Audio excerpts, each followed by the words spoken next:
I married to survive. I stayed to learn. And I left with something greater than money. My name is Sarah. I was 22 years old. I was very poor. My father was sick. My mother was always tired. Our house was small. But our problems were very big. Some days, we had no food. Some days, we had no medicine. Every morning, I woke up afraid. Every night, I slept with fear. One evening, my uncle came to our house. He sat at the old table. He spoke very slowly. "There is a man," he said. "He is rich. He can help your family." I did not know this man. I did not love this man. But I loved my family. So I said yes. I married to survive. The wedding was very simple. I wore a borrowed dress. I smiled for the guests. Inside, I felt empty. His name was Daniel. He was quiet and calm. He looked at me with kind eyes. I did not trust his eyes. The first night in his house, I cried. The house was big and clean. The rooms were full of things. But my heart was full of fear. I slept on a soft bed. But I did not feel safe. I missed my old home. I missed my father's weak smile.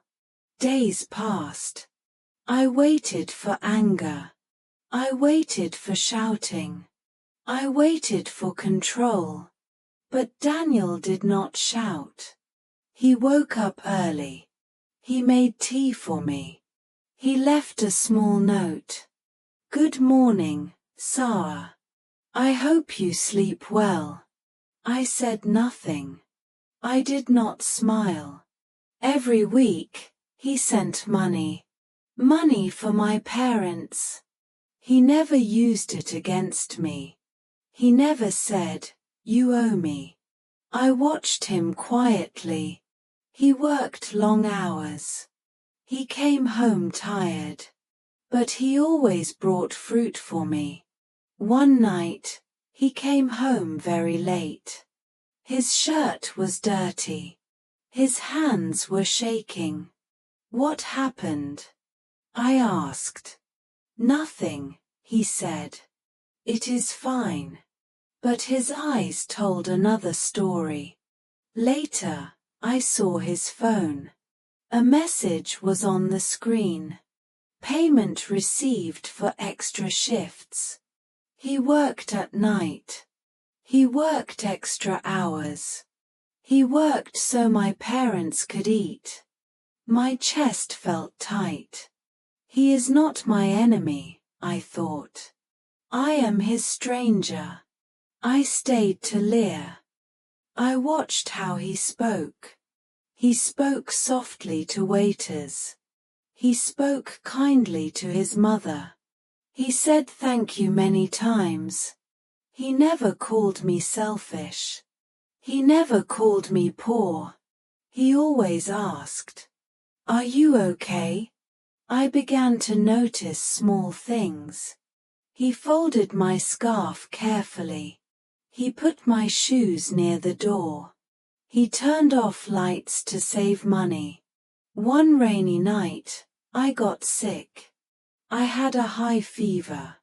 My body was shaking. I could not move. Daniel ran to my side. He placed a wet cloth on my head. He held my hand all night. He did not sleep. He whispered, "Please be well. I do not want to lose you." In that moment, something broke. The wall in my heart broke. I felt warm. And afraid. Not afraid of him. Afraid of my own heart. I married to survive. But now, I wanted more. I wanted to understand him. Slowly, I started to speak. Thank you for the tea. Thank you for the fruit. Thank you for helping my parents. His face lit up, like sunrise after a long night. We started to walk together, to the market, to the park, through quiet streets. He told me small stories about his childhood, about his first job, about his fears. I listened. I learned his laugh. I learned his silence. One day, I asked, "Why me?" "There are many women," I said. "Why did you choose me?" He looked down. He touched his ring. "I saw your eyes," he said. They were strong and sad. I did not want a pretty doll. I wanted a real person. His words were simple, but they touched my heart deeply. Time passed. I stopped counting months. I counted small moments. His hand on my shoulder. His smile when I smiled. His happiness when my father felt better. One morning, my mother called. Her voice was calm. "Your father is gone," she said.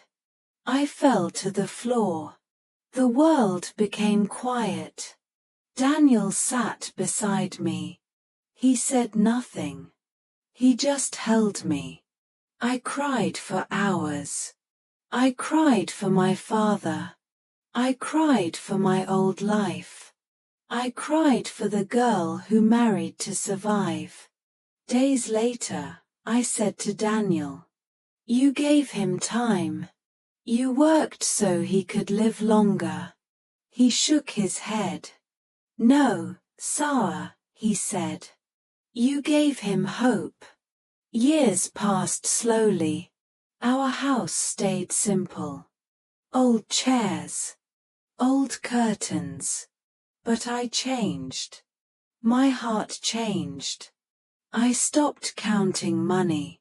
I counted gentle words. Quiet nights. Safe mornings. One night, I spoke again. "I need to tell you something," I said. "I married you to survive." He listened. "I did not love you then. I was afraid. I was selfish. My hands were shaking." He took a slow breath. "Thank you for telling me," he said. That night, I did not sleep. In the morning, I packed my bag. "Are you leaving?" Daniel asked. "Yes," I whispered. "Did I fail you?" he asked. "No," I said softly. "You saved me. I married to survive. I stayed to learn." He waited. "And now," I said, "I leave with something greater than money. A new heart. A brave heart. A heart that knows real love." I stood at the door.